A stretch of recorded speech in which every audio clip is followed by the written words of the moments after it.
High intensity versus high volume has been one of the biggest debates in the bodybuilding and lifting world since the 1980s. Hey everybody, it's Jason Blaha here. I thought I would chat with you guys and gals a little bit about this today. All right, so it's obvious for people who watch me that I generally these days fall into the intensity camp. However, I do have a couple clients who we train with very, very high volumes. So I understand the arguments of both sides, can understand why people will do both. Now, in my case, obviously, you guys will see me doing really 6 to 9 sets per muscle group. That's it.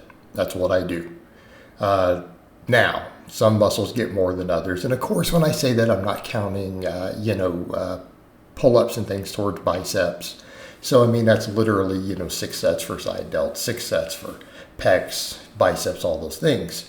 So all of that being said, then you'll see rest, pause, and a lot of sets to failure. Because if we're going to go that route and people are going to go down, as low as 5 sets, and I have seen clients of mine make great gains on 5 sets. Okay? I've seen them make phenomenal gains. I've also had clients who completely stalled, who were doing 20, 25 sets, who came to me, who were still even novice lifters.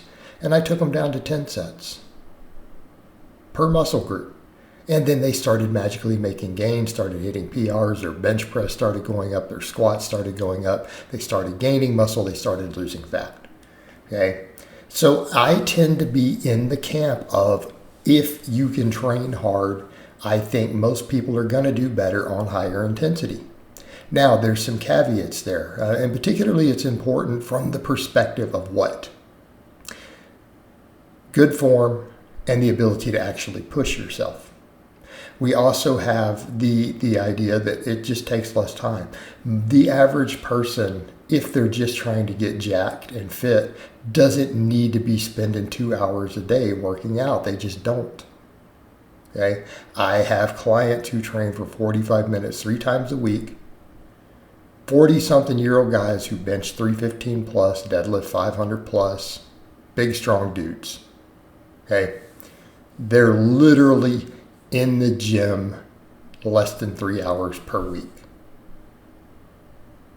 Maybe do some other cardio on the side, because we should be doing some cardio and conditioning. I could make the case for a lot of people of we don't even need huge amounts of cardio unless you want the lifts and you need it for the calorie burn and the steps. We come in and do some high intensity cardio. I mean, I could literally make a case for 30 minutes of conditioning work a week with 3 45-minute workouts will get most people in phenomenal shape. No reason you can't bench 300 pounds doing that or crank out 10, 15 pull-ups. Okay? That is my mindset. It is totally doable, but you have to actually train hard. And if you can't push sets to failure, this is a problem. And I'm going to make the case for the volume on the other end. If you can't push sets to failure, and I mean, I literally had in a live stream the other day, someone said, oh man, but what about the adrenaline? It's like I've come in and thought I hit failure and then saw my gym crush walk by and cranked out 3 more reps. Okay? That's impossible. I want to be clear. If you hit muscle failure and had no pause, and someone just as you're hitting failure literally puts a pew-pew to your head and says you're dead if you don't crank out more reps. If you can crank out more reps, you don't train hard. You have no concept of training hard. You don't ever train to failure. If you could do more reps, and I don't mean without cheating, I'm not talking about swinging and cheating, I'm talking about actual strict reps.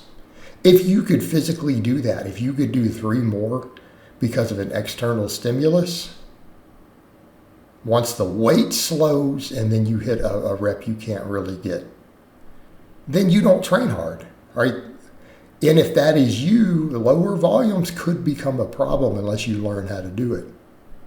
Because that means that you have been holding back all the time. That means that your failure sets are 3+ reps in reserve every single time. Well, that's an issue. Okay, so you have that. The other thing is that if you're going to do the lower volumes, we got to be more picky with our exercise selection. Okay, because if we're going to do this sort of thing, you say, well, I'm only going to do 2 real exercises per muscle group. Well, you're going to have to make sure you pick those exercises carefully. because you need to actually work everything. And I mean, even me, I come through behind and I do behind all the other stuff. I end up doing 3 sets for my neck, 3 sets for my forearms, 3 sets for my calves, even though they all get hit on my big movements just to get it all done. But these are easy things to throw in, okay? But you got to be picky. You don't have room for a lot of nonsense or fluff if we're doing less than 10 sets a week. All right, you got to push them hard. They have to be high quality. All right, the other end of the equation, conditioning it. So let's talk about the higher volumes. People who want to use their lifting to burn fat or for conditioning. That makes a lot of sense. Because if we're talking high volumes, we're talking 20 sets, you're probably doing a lot of 12 plus rep sets. There's going to be in there. You're not coming in and doing 20 sets of 3 to 5. It's probably not happening. Your joints and stuff won't take it. But our joints handle them very, very well at lower amounts, but we end up getting beat up. But then you have to factor in the metabolic fatigue. You have to have good conditioning. You have to be in good shape. So the people who do the really high volumes, okay, the really high volumes, your recovery has to be on point. And I have found with clients, the clients who can do 20 sets a week or more, all sleep a minimum of 8 hours every night, bare minimum baseline, oftentimes more. They don't eat junk food. They don't drink alcohol. They don't take recreational drugs. Okay, so that's going to tell you the things right there. They don't eat any table sugar. They don't consume any alcohol, ever. Almost never. They sleep 8 to 10 hours every night. They handle active recovery, hot baths, massages, saunas. Okay, they eat higher protein than normal. All right. If you're going to go the high volume route, especially with the higher reps, you have to live your life like that. Otherwise, you will not recover. In my opinion, you will gain less muscle.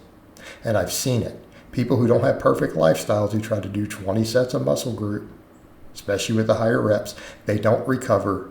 They make bad gains unless they perfect all those things. Now, if they perfect those things, it works great. Then you have the added benefit of extra conditioning, extra calorie burn, extra fat loss. It can be really good for physique competitors, people who are trying to get really lean. But you have to optimize your lifestyle. Okay, you have to optimize your lifestyle to get any benefit. And most of the benefit from it is not extra muscle. It is usually the conditioning side.